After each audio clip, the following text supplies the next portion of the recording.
Hello everyone, Russ with Rockingham Marine in Johnson City, Tennessee.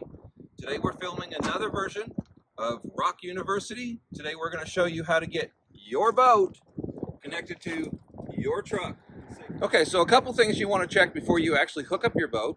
You want to double check, number one, that you have the correct size ball in the receiver of your truck and that the receiver latch pin is securely locked in so you do not lose your hitch out of your receiver. The second thing you want to check is ball size. Make sure that your coupler on your boat actually has the correct size ball that is currently on your truck. Okay, so the next thing you want to do is actually get your pickup truck lined up in the center to match up to the coupler of your boat. Now, if you have a backup camera on your truck, this will be a lot easier. But if you happen to not have one, try to find a friend, a buddy, or somebody who can help you. It will save you a lot of time of getting in and out of your vehicle, trying to look if you're closing enough. You could be a half inch, an inch off constantly. So get a buddy, it'll help you get it lined up, and it may save you a little bit of time.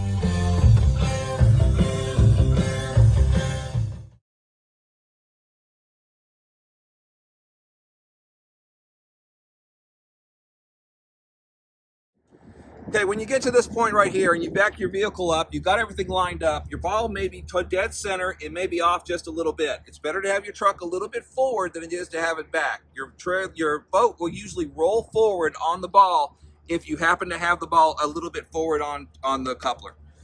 Make sure also, before you got to this point, should have mentioned it, but make sure that the coupler boat, the jack is raised up enough to make sure that you're above the ball on your truck so that you don't actually hit it. So keep that a little bit higher. When you get to this point right here and you got everything lined up, use your trailer jack, lower it down easily on top of the ball. You will feel it actually drop into place. When you feel that all the weight of your boat is currently on the ball, make sure that it's set fully and you can drop your latch pin. If you can drop your latch pin, you want to check to make sure that's 100%. You can always jack your wheel back up a little bit.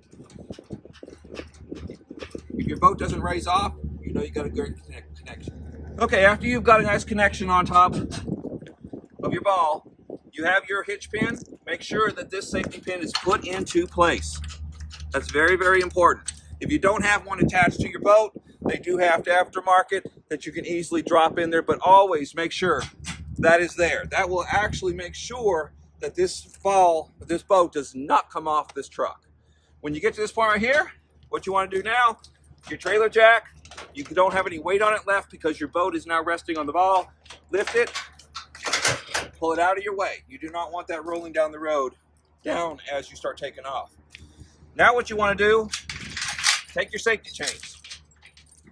Your safety chains, if you notice, there's one mounted on one side, there's another one mounted on the other. You don't want to cross these chains. This chain will come across, it'll hook into your receiver hitch here on this side.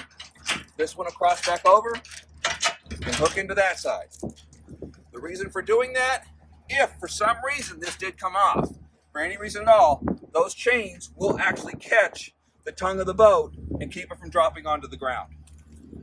The next thing you want to do is take your emergency brake, make sure it's connected to the boat or to the hitch, not to the safety chains. If all else fails and this comes off, this right here, once it actually pulls tight, this will actually lock up the brakes on your boat and it'll actually keep it from actually coming out and passing you on the side of the road. So the final two things that you want to do is actually connect your electrical lights. You have two situations here, because if you're buying a boat for the very first time, you may want to actually find out before you come get the boat, two things. What size ball does the receiver have, the coupler have? And the second thing is, what is the layout of the electrical system? This is called a 5 flat. Lots of times they have a 7 pin. If your truck doesn't have what it takes, make sure you get the accessory that you need to be able to connect your lighting for your boat to your truck. In this particular case, this boat comes with a 7-pin hookup and it comes with a 4 flat. This is a 5 flat. So what we have to do in this case is, this is your adapter. Your adapter simply just plugs in to a 7-pin, and the 7-pin goes to your truck. Once that's accomplished, now you have lights. You can look on the front and see, and then you do want to do a walk around on all the way around the back of your boat to make sure you have lights all the way around. So there are your steps to safely hook up your boat to your truck. If you accomplish all that, you know you're safe to go down the road. Happy boating.